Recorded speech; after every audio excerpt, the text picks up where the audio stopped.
the original motion picture soundtrack from the film Jungle Fever. That is our legendary Stevie Wonder with a song titled Make Sure You're Sure. It is one of my favorite Stevie songs of all time. People, you know, will go to the classic albums like Songs in the Key of Life, but some of Stevie's gems can also be found in some of the work that he has done, especially in the film and television realm. And Mike is wearing his X hat today. Oh, I do. Yeah, so, you know, shout out to Spike Lee. Yeah. And welcome. Hey, yeah. I'm just tired. Yeah, I was gonna say Mike's been running. And it's been a week since I've seen you, so there's so much going on. But I guess Harvey Weinstein is still in the news. We were talking about him, and it's not going away. I don't know if it's like I don't want to ever do anything in life where my name becomes a hashtag, a punchline, or a verb. Like I just Harvey Weinsteined you or something. You know, I don't need that. First of all, there are a lot of people who think that was incredibly insensitive and are like, do not. Just now? Too soon? No. Because it has become hashtag. This whole idea of, late night hosts making jokes around it, and people are like, this is not the time. That this is too. They're like, it's too vast of a problem for Harvey Weinstein to become a punchline, because this situation has sort of crystallized so much of the activist work. And I want to take a moment now while we're discussing this to shout out to Ronna Burke, who began the Me Too hashtag a decade ago and is finally getting her due. They were talking about her. Alyssa Milano is now aligned with her. So Alyssa Milano is given the credit of in lieu of the Harvey Weinstein accusations, encouraging people to use Me Too and to state their truths. But as she was informed that Tarana had done it 10 years prior, her team reached out. They are now working together in order to continue elevating this message. So that's incredibly important. And the work of Aisha Shahida Simmons, who is part of our Word family. We talk about her all the time, who used film, her No Rape documentary as an opportunity to challenge how this operates, particularly in communities of color as well. And so, we spend so much time debating sometimes womanism, feminism, whether things have a white woman's face or whether they are concentrated in the white community, and how does that differ from what happens with communities of color. And these two women, in Tarana and Aisha, are so integral into Philadelphia and the way that women of color have been speaking up about this and demanding justice for years. And so it's important that now their work is being elevated in conjunction with this new kind of universal awareness that is being perpetuated by the hashtag. So clearly I'm a man, and I'm very sensitive. I want to be a better man. So this whole hashtag thing with Me Too, it definitely was a seismic shift in terms of like people just coming out and just releasing what they've been holding for so long. And even last night, I was at the Gabrielle Union book signing. She's a rape survivor. She details it in her book that's out now, and we're going to be giving a signed copy if you check out the website later today. But so this is very pervasive. I don't know. I forget what the statistic is. Like 1 out of 3 women. I was going to say, I would imagine so. I mean, and it's important. I think as we talk about how this conversation is generated in communities of color, I said last week before I went on vacation that I want people to not make light of Terry Crews and the conversation that he initiated as this began to bubble up about Harvey Weinstein. He was like, this is beyond Hollywood. He's like, but even I have been a victim of sexual assault within this context. And people normally want to boil it down to this idea that somehow it takes place in a bedroom or in these public spaces, and that it's, only men on women and everything else. And the fact that he talked about having his privates groped in public while he was with his wife,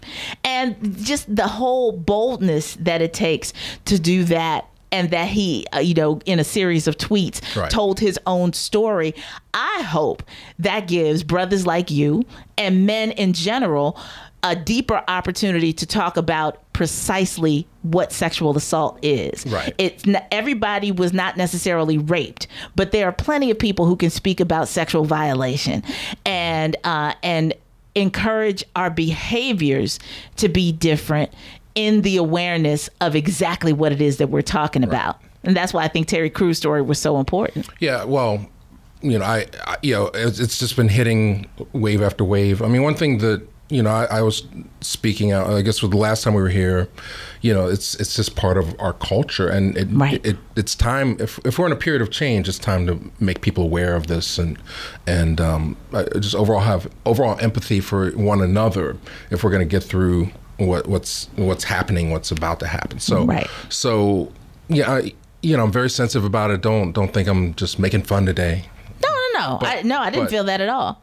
But I do think it's interesting. I'll pose it as a question. Why did this come out? Is it because of social media, or people have known this stuff for years, and then all of a sudden two articles come out within 2 days about this one guy? Yeah, well, I think that there was enough documented evidence with him that, in the world of journalism, and sometimes we get accused of this, and I get a lot of emails from listeners, and we get through our Facebook page here at the station. People always want us to jump out in front of something and to kind of champion things and carry them on our backs. And with all of the backlash that I get personally, every time I bring up Cosby or every time I bring up R. Kelly, there is this people are like, show me the receipts. And I feel like with this story, it is really difficult for people to deny it. The conspiracy theories that we always have around this, I think this is getting mileage because there was so much documented evidence of what he had done. And now, even, as recently as last evening, Lupita Nyong'o now talks about her own incident with Harvey Weinstein. And so this idea of contributing to the culture of silence, the compulsion to come forward when you feel like you're going to be way out there by yourself, alone, trying to prove this or allege this and not know where the story will go, whether there will be actual ramifications for you putting yourself on the line to try and tell these stories. I think more people are empowered now because this has been happening for so long. Quentin Tarantino saying he knew and didn't say anything because, he just didn't know where to jump in. He knew where his bread was buttered, and it's part of the culture. Yeah. Again, I don't think Harvey Weinstein's the only person in Hollywood who's playing those tricks. No. So why him and why now? I'm not defending anybody. I'm just looking at, and connecting dots maybe. Like Ronan Farrow was the person that broke the story, who's Mia Farrow's son, who's still upset at Woody Allen. Woody Allen was a major benefactor of Harvey Weinstein. So that could be a dot to look at. Yeah. And then, maybe, I don't know, maybe it was just Harvey's time to go, or maybe it's just the fact that in the past these stories have come out and either, like you said, they were a rumor and innuendo, and they weren't like investigative journalism big pieces. But two in a row, back to back, is kind of odd to me. And then and I'm trying to avoid the conspiracy stuff, but it just makes me wonder, why is it because of social media that these stories are harder to tuck away? Like when you have so much documentation, now everybody has an opinion about everything that happens, and then why is this at the top of the headline and not Niger or some other thing? Well, I'm just wondering. I think whether you think that's at the top of the headline, It's taking up a lot of Twitter space. But see, I don't hang out on Twitter a lot. So for me, I haven't been beat over the head with it, as I've heard more because of the spaces where I dwell about Niger, about the president's response to it and other things. So I think it's hovering there as one of the top headlines of the week. Absolutely. But whether it has more airtime whether it's the nature of this that we are always so hesitant to speak about that is now drawing people out and saying, can we finally once and for all deal with it? Yeah, and I do feel like there's a little post-Cosby there where it's sort of like fool me once, but now there's a pattern that we can all see, and we don't necessarily want to buy in. We're more willing to listen to these accusations and these stories, and when it's 15 people or 50 people saying the same thing, we're less likely to give folks a pass. So right. I don't know. It's just an interesting period in time. But, why certain things happen. But at the end of the day, it was important that it happened. Yes. And that these stories are coming out and people are speaking their truth. And that I was going to say, and that there are still many people who refuse to offer it. I am one of the people who felt compelled to offer a more extended reality in joining in with the Me Too piece, because I think that too often people start to create narratives for us when we don't claim our own. And I think you and I joke a lot on this program, and the idea that I have mostly first world problems. People get impressions of you when they meet you or whatever. When you read Gabby's book, and I claim my bouginess, but on top of that, it's not like I've never been through anything. Of course. And so I think it's really important to discuss this. For years, I wouldn't talk about it because it was my boyfriend. So, there's that level of how we are instructed as society that certain things are between you and, So, I think I've reached a point now where with things that we engage on the air and just things that we engage in real life, where there's a frustration about how little sometimes we talk about things that are really substantively going on in our lives and in our communities. And, I have a platform that I don't take for granted here at Word Radio. So it's important for us to engage in these subjects. Even when we generally talk about film and television, we're now talking about somebody that's in the film industry that has had a great impact on a lot of these women. And it's interesting. Well, two things I'll say before we take the break. It's interesting. I mean, it's very important to put a microscope on this, because this guy, he was a serial abuser. I mean, he was a bully, and he used that to just basically take power from people and control them. And it's anytime somebody causes somebody pain, you have to be, like the previous guest, have some empathy for it. Like there's no way for us to heal anything if we don't see ourselves in one another. Right. So this guy, Mr. Weinstein, he and Mr. Trump, I really think that this whole thing blew up because of the projection of the fact that we have 45 in office. Yes. Like people, they feel powerless against what's happening in the White House, so they're taking a certain fraction of it is basically taking it out on Harvey Weinstein. And especially when his own video, his own words came out during the campaign, and it still didn't sway. He said, "I'm famous. I can grab women. I can do this."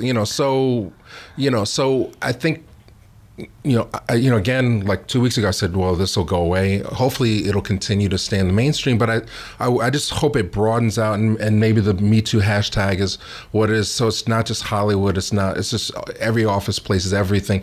It goes back to the caveman days. I remember watching Fred Flintstone. They had beating a woman over the head with a club and dragging her off by her hair. So it's been there since the beginning of time, and it's just evolved into this thing the same way a lot of our problems in our society that we really need to address in some ways. So again, not enough time to really get into it, and it's definitely been a lot of time spent with this issue, but empathy, I think, is the key word. And brothers in particular, we got to take a quick commercial break. But if you have not been following on social media the Me Too hashtag, you are encouraged to do so. And there are men like Terry Crews, who have been at the receiving end of this same kind of sexual violence, who have basically asked permission, like if their stories are welcome as well. And the answer is overwhelmingly yes. That we don't want to boil this down to any gender identity. We don't want to boil it down to, any particular person's story. This is about a pervasive problem in our society that needs to be healed. And so everybody's story is valid. And the brothers, there's also another hashtag, I need to look it up and see what it is, for brothers that either know they have perpetuated the violence or have stood by knowing it was happening and allowed it to happen. So this is a massive kind of healing movement that's happening right now, and get in where you fit in. And before we go, speaking of which, there's an event called The Healing tomorrow. Johnny Brenda's raising money for Puerto Rico with Lady Alma and Fly Girl. Shout out, I was going to say, shout out to Stacey Wilson for helping to organize that. It's going to be a lot of great live performances and DJs contributing to that atmosphere, raising that money. So thank you. The healing. Absolutely. Commercial break, and then we'll come back and talk more about cultural happenings in our world with Mike D here on Reelblack Radio. Madea, boo. Play the music and you'll be all A's. From the album Belvedere, that is Beatty Bell along with India Ari for a song called Self-Fulfilling. And of course, drawing back to the idea of a self-fulfilling prophecy and how we draw energy into our lives based on what we are uplifting, what we are representing. And, you know, that is going to play itself out in many different ways in our cultural sphere this weekend, sooner rather than later. You know, we are in the midst of the cheesy horror flick season right now because we're approaching Halloween. Yeah, Happy Death Day came out. It was a huge hit for Blumhouse, you know, and I'm not a scaredy cat. I just don't. You know, I'll go see certain things, and then there's certain things, like Lights Out was a good one. You know, I was gonna say, I think I got worn out on horror for the most part because my father took me to films that were wholly inappropriate for a child of my age when I was young. Like what? What were we gonna see? He took me to see Friday the 13th. Okay. He took me to see Sharky's Machine. I mean, I'm just thinking about things that are like bloody, and I saw Scarface with my dad. Did that traumatize you? The white teenagers in the woods? Not traumatized. The first 3 Nightmare on Elm Streets I saw with my dad. But you know, I'm over it. Like I've had enough. There's only so many inventive ways you can come up to create massive kill and the good thing about 2017, specifically October 20th, is there is a new black horror film in theaters today. It is not a horror film. Stop it. And the black guy doesn't get killed in the beginning, so you have that. It is not a horror film. Okay, what is it then? Boo 2 is not a horror film. Boo 2, the Madea Halloween, Tyler Perry's opus. It might be a Halloween film, but it is not a horror film. Well, I'm just saying, you know, Oscar voters, get your ballots ready because you're in for something that you've never seen. Well, you actually did see it like this time last year. You had Boo on. You know, I think. Well, Kayla likes Boo, right? You like Madea. Yeah, I love Madea.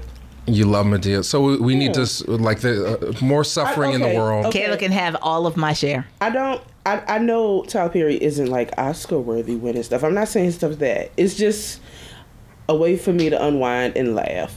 Okay. I don't like all of his stuff.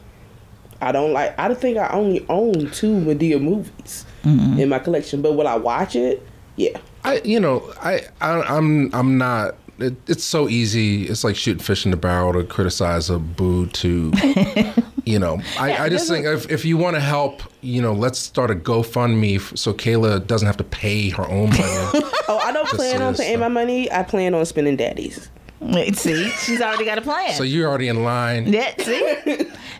But some people have been waiting all year for this movie, and I don't hate on it for that reason. It is just, it's not my thing. I don't hate on the people that go see it. I just don't want people to try and argue with me that it's high cinema or that it's high art, because we should all know that it's not. For whatever it appeals to for certain people, that I also am not into slapstick comedy. Other people love it. See, that's what I mean. It's just, it's not my thing. So I'm just like, I'm not going to engage with people who want to argue me down and try and change my opinion about these things. Okay. I'm telling people up front, it's not my thing. I'm not into it. That's all. Well, yeah, I can respect the idea that people need to unwind. Look, and Tyler Perry is the gift and the curse to black film. Like he's a gift. I mean, like he's successful. Yes. Right? He basically set up a paradigm that a lot of people. He set the blueprint, like Jay-Z. You know, for a lot of people to sort of like replicate success. He has his own studio. Yes. He's workaholic. He keeps a lot of people employed. Yes. I mean, if not for Tyler has Perry, revitalized the careers of people like Cicely Tyson. Exactly. I'm with given that. great jobs, you know, to like Taraji, probably one of her best acting roles. I mean, just, you know, he really, and you know, for Color Girls we won't talk about, but he did give jobs to people. That's one I won't do at all. But you know, but then, you know, it's just he kind of cranks them out so quick. I mean, like the last Madea they shot in 7 days. You know, it's just and that's his formula. But I just think that if a little more care was taken, well, maybe you can't convert the non-convertible, but you know, if he just sort of, if more of the money was on the screen, maybe I'd feel a little better. So and that he trusted more in the other very talented people around him that help him create beautiful films, because he does make films that look good on screen. You can't deny that, and he makes black folk look good. So he takes a lot of the credit, and you know he's been called out for that a few times. Exactly, but no, it's the team. It's not just Tyler Perry. I think there is a conversation. It's the same way that you know, we had the pleasure of chatting with Ernest Dickerson and Spike Lee. As a director, visionary, writer, you know, got much respect for him. Ernest Dickerson gave his films a look that made them compelling viewing. And, you know, it's just important to acknowledge the role that he played. Mo Better Blues would not have been Mo Better Blues unless he helped to, you know, create that world. I want to be careful, but I want to be honest. I mean, I think at this point it's pretty clear. I mean, I would love to talk to Tyler Perry. I think he's a genius on a certain level, but I just, again, maybe if he did trust more or delegate more, the finished product would be better. But, you know, if not for Tyler Perry, I mean, I think Owen would have probably sunk, or at least not taken the direction that it has. True. Right. You know, so, I mean, he is a force. Yeah. You know, and, I don't necessarily want to hate too bad. I noticed it was 11:59. So the other movie out this week is Same Kind of Different as Me, which was supposed to come out in February. So this maybe this is trash week for Hollywood. They're just dumping movies. Now it's Halloween. They got to put a Halloween movie. I'm not associating Boo with trash necessarily, but Same Kind of Different as Me is the movie with Jaimin Ansu. It's a religious film where he's playing a Southern homeless man who befriends Greg Kinnear. You know, and we did a whole podcast about it. It's like a magical Negro movie. And that's one we can save for the Fire Stick. I'll come over. But I do think we should raise some money so she doesn't have to pay. Anybody wants to see and support Tyler Perry, we should just have a GoFundMe and people can just Apple Pay their way into this stuff. Just a support group for Tyler Perry addicts. See, I wasn't going there. I know a lot of people who are fiending for Tyler Perry. They can't wait, and I understand it, but maybe you need help. We need a hashtag for you and maybe some resources to just wean you off of that and get you some better movies. I'm just saying, you mentioned OWN, so I just want people to know, if you have not been keeping up with Queen Sugar this season, please catch up. Please binge watch. Do what you need to do in order just to appreciate the storytelling and the beauty of the way that it is shot. It is wonderful. This Is Us also really jumped in with both feet to the subject of racism last week. And I got a chance to watch the after piece for just 5 minutes, but with Sterling K. Brown, the woman who plays his wife, and Mandy Moore as his mom, talking about, you know, that nothing is ever a straight line with them. You jump into this water and you think that you're making headway, and then something goes horribly left. And I don't want to spoil it for people who watch it and maybe didn't see this week's episode, but I'm glad that writers and showrunners, they're bringing more of this content into our small boxes at home. Well, TV is where it's at. Well, Marshall's still in theater. It didn't make that much money, but I don't think it was expected to. It was only on 800 screens. It made about $3 million. Okay. So, but it's still in theaters, and Sterling K. Brown is in it. Check out our interview with him on the channel. And also Frank Grillo from the Purge movies. I love that last Purge election day. If you haven't seen it, go see it. he's got a new movie that he produced in and starred. It's called The Wheelman. It debuted on Netflix today. Okay. And it's pretty cool. It's sort of like Baby Driver meets, you know, Psychotic Daddy meets Taken. You know, basically That's a lot. He's a driver for the mob, and he gets all these weird instructions on the phone. The whole movie shot within the car. Okay. Like until the third act, he doesn't leave the car, and he's just getting instructions. And then he finds out his family's in jeopardy, and then he becomes Frank Grillo, the MMA guy. And it's pretty cool. We had a chance to sit down and talk with him. So our interview's on YouTube as well. So yes, so lots of great things. People need to go to reelblack.com, ReelBlack. And check out Gabrielle Union thing. And the one we didn't have Andy on this week. You know, the Philadelphia Film Festival started last night. Yes. And the movies. I'll put a list of the movies that we recommend. Sammy Davis Jr. documentary and the Daptone Records concert film are the movies that we recommend. But we also have a discount code. So if you go to the website, I'll post that up today. Indeed. Well, we are glad that you were able to make some time for us before you hit the road today. Yeah, it's gonna be a long week, but I'm excited. I think I'm not here next Friday, but the following Friday we'll be back, and we'll have some special news on that. Have all kinds of great things to talk about, but thank you as always. Yeah. We're not always bad siblings, everybody. We know how to behave sometimes. And so get lots of work done this week, and we'll check in with you sooner rather than later. Yes, and we need a Trump hashtag that's equivalent. Like I want people coming out like Me Too on Trump. I need to hear these stories. Like Trump cornered me in a room. He offered me some Trump steaks. God. He gave me some Trump slippers from his hotel. I just want to hear those stories next.